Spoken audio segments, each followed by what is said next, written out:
You spent some time in the bubble, yay or nay? Oh, yes, lots of time in the bubble. Lots of time in the bubble. How long? It was, I was there 40 days. Oh, my God. Yeah. And it's funny, though, like, there were people that were there 100+ days. So, there was no room for, oh, man, I've been here so long. People would look at you and scowl. So I learned to kind of keep my amount of time in general population kind of to myself.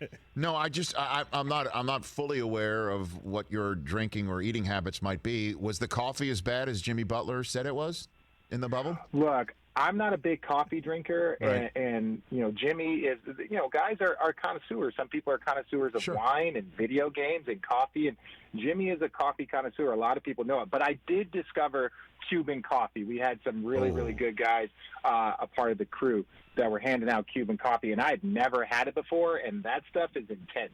Well, I'll tell you, I don't know if you had the same crew as maybe we did when we were down in South Florida for the Super Bowl, when they were serving us some Cuban coffee.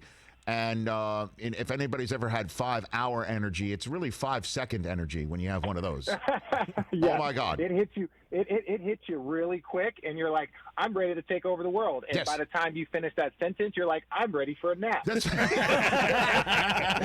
Yes, it was quite a roller coaster ride. When it happened, wow. So, but in all seriousness, how difficult do you think it was to play? Obviously, playing basketball in the NBA is a privilege, but to do it in those circumstances, what was that like when you saw firsthand of what you saw, Richard?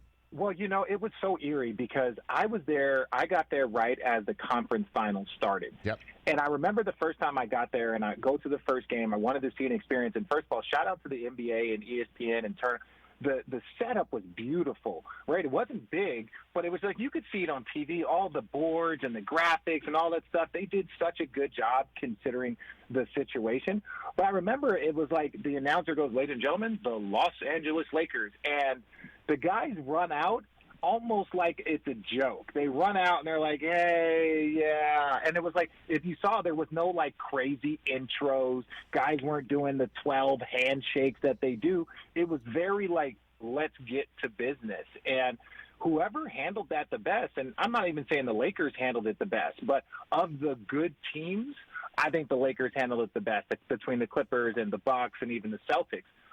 Those are the teams that if people had to pick like high-level teams that they thought would do better, I think it's because they just didn't handle the environment, and I think that's a compliment to the teams like the Denver Nuggets, like the Miami Heat, the Los Angeles Lakers, the teams that could kind of tweak their mentality to be like, hey, this is what it is. Who can handle this the best? Because ultimately, that's what any championship is about. It doesn't matter if it's college, high school, professionals, any sport. Who can handle the environment that they're in the best is typically the team that comes out on top. Interestingly enough, Richard Jefferson here on the Rich Eisen Show, the Lakers did not handle it well at all when it was the, if you will, regular season portion of the bubble. It looked like they were sleepwalking through it, and then when the playoffs hit, it was winning time, to use the phrase that LeBron eventually used when it came to the Denver Nuggets.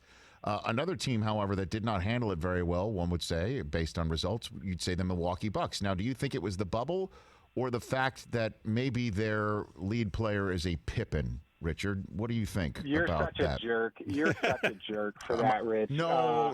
I love you. I'm joking. Look, two things. Let me say this. Two things. One, I think if I had one critique about the entire comeback schedule is that they took away every motivation for the top teams.